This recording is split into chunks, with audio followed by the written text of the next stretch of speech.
Hey everybody, this is Modern Refugee. I've had a lot of dietary changes since I got sick back at the beginning of the year. And one of the things that I can't have as much of that I used to was beef. Beef is something that just doesn't agree with me anymore. But I still like my sausage and stuff. And that reminded me of a recipe. And it was something that the old timers would make, and that was potato sausage. And that's actually what I'm going to do in this video for you guys today. I'm going to show you guys how to make old school potato sausage. And potato sausage was they would add potatoes into the sausage that they would make to stretch out the meat. Plus, it had the added benefit of it made a lighter sausage. So it browned up, it crisped up when it was cooked, and it was actually quite flavorful. Now, a little secret about sausage making. There's no real recipes in sausage making. Sausage making can be whatever you want it to be. And I'm going off recollection here how the old timers made sausage.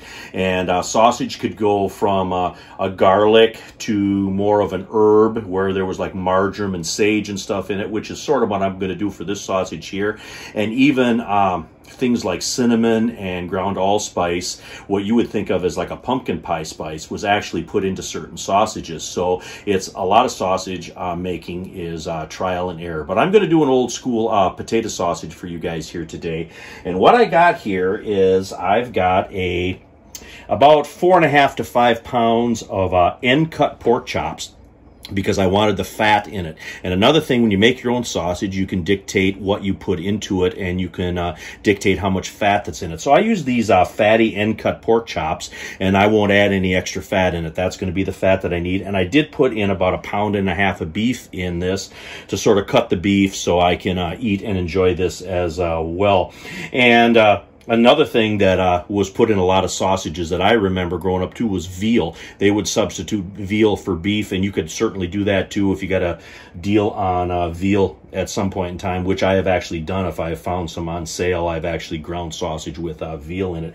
But anyway, I got my pork here. I've got my beef here cubed up. This is kind of chilled, so this is going to go through the grinder good. And then I got about 3.5 to 4 pounds of potatoes, what I started out here, that I boiled with a teaspoon of salt and a couple of bay leaves to add the flavor into it.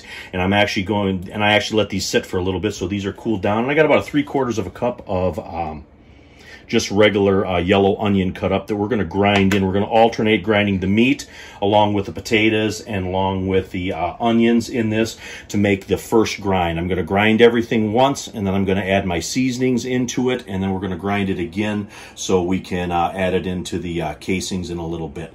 But anyway, I'm going to get this stuff grinded here, and I'm going to show you what that looks like.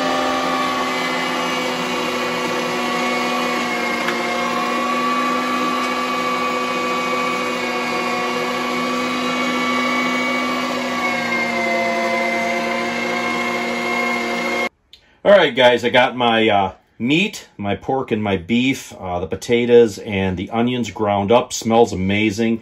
Ran it through the medium plate on the grinder and just mixed it as I was taking it out of the original bowl into this bowl. Now I'm going to add my seasonings and my accent. I got a 1.5 tablespoons of kosher salt here, 1.5 tablespoons of ground black pepper, and then I have 1/2 tablespoon of finely ground white pepper. And my seasonings for this, these are sort of the main seasonings, and then these will be the accents. I got a good heaping tablespoon of rubbed sage, a good heaping tablespoon of dried marjoram.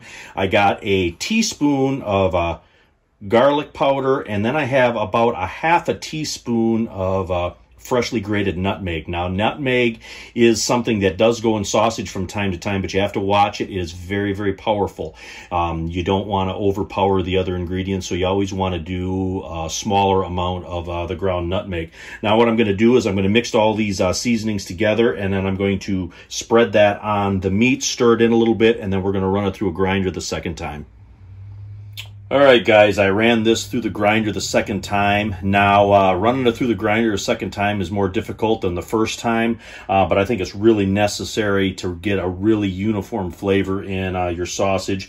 That's sort of my pro tip for you guys. Now, At this point, if you're new to sausage making, you can take a small amount of this and just fry it in a pan like a bulk or pattied pork sausage to check the flavor. At this point, you can still add more seasoning into it if you would like, and that's one way that the old-timers would kind of check their recipe.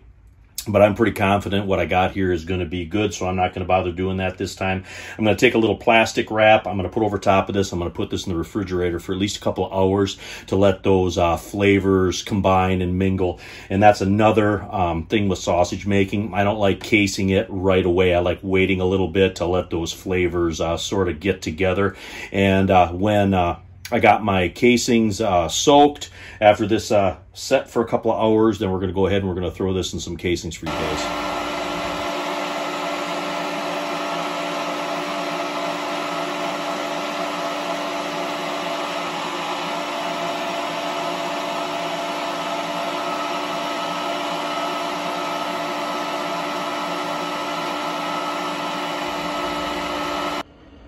This is our sausage after it's been cased. Now we got one more step we got to do to this yet. I am actually going to steam this in a double boiler.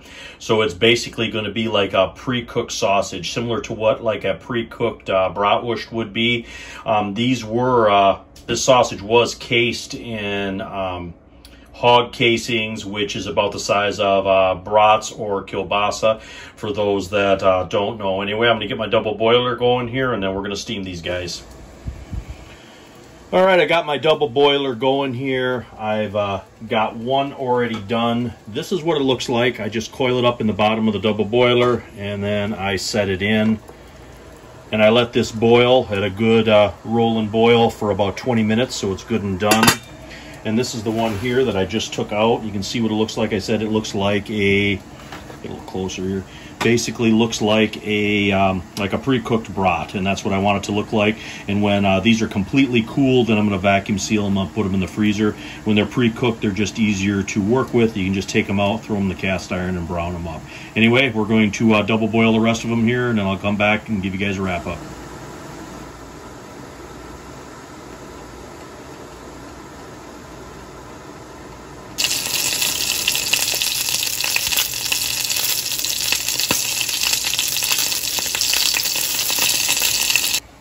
All right, guys, well, the last couple batches are in the double boiler there. I decided I'd throw a small piece, because I had a split casing in the one, throw a small piece in the cast iron and brown it up, and that's what it looks like. And I'm going to taste it here for you guys.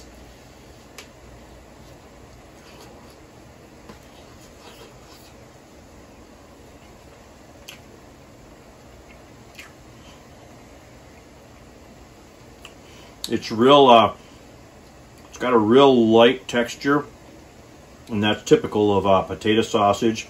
And it's got a real rich flavor with those onions in there and with the spices and stuff that I put in.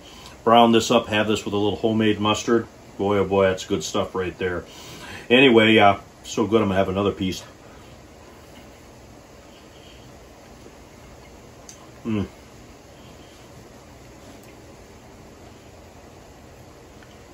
Just an excellent texture and excellent flavor.